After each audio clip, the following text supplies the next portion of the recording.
네, 올해는 중소형주가 잘 가나 싶었는데 어제 코스닥을 보니까 1.5%나 무너져 내렸습니다. 종목 역전 현상이 시작이 되는 걸까요? 이분과 함께 얘기 나눠보겠습니다. 동양증권 골드센터 목동지점의 고윤기 연구원입니다. 안녕하십니까? 네, 안녕하십니까. 고윤기입니다. 네, 코스피 외국인이 많이 팔았지만 무너진 건 코스닥이었습니다. 정리 부탁드릴게요. 네, 전일 코스피와 코스닥이 극명하게 갈린 하루라고 보시면 될 것 같습니다. 그동안 약세를 보였던 코스피는 반등에 나서는 모습이었고 코스닥은 큰 폭의 하락세를 보이면서 장을 마감을 했습니다.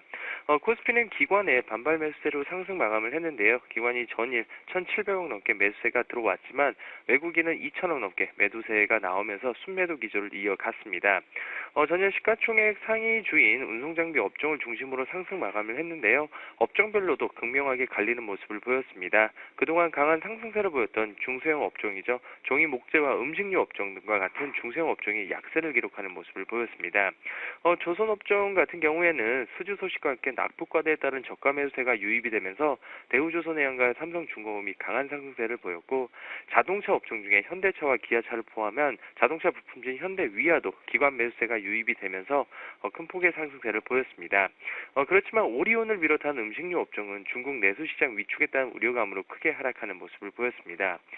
그동안 강세를 띄었던 코스닥 시장 같은 경우에는 기관과 외국인의 양 매도로 큰 폭의 하락세를 보였는데요. 그동안 상대적으로 강세를 띄었던 액토즈 소프트라든지 썬데이토저 같은 모바일 게임주, 그리고 바이로메드와 아이센스와 같은 헬스케어 관련주들이 큰 폭의 하락세를 보이면서 장을 마감을 했습니다. 네.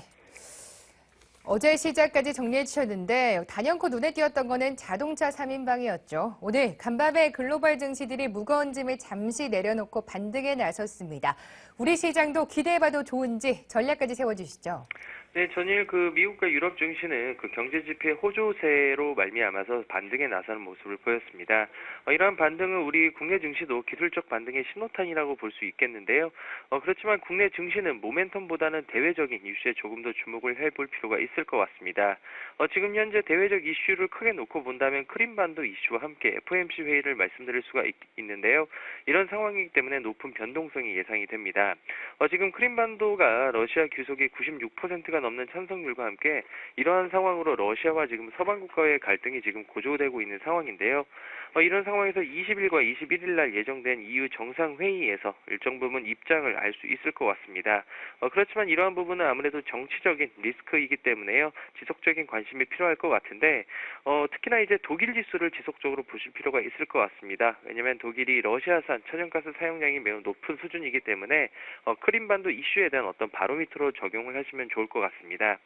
그리고 18일과 19일은 FOMC 회의가 있을 예정인데 앨런 연준 이전에 첫 기자회견이 예정되어 있기 때문에 금리의 인상 시기 그리고 연준의 입장을 확인할 수 있는 기대가 있을 것 같습니다.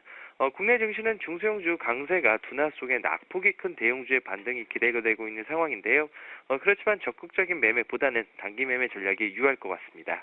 네. 우선 크림반도 이슈를 독일 지수를 통해 가늠해보자는 재미난 전략 주셨고요. 국내 증시에서는 낙폭과대 대형주 중심으로 단기적인 매매에 나서면 좋을 것 같네요. 동양증권의 고윤기 연구원과 함께했습니다. 고맙습니다. 네, 감사합니다.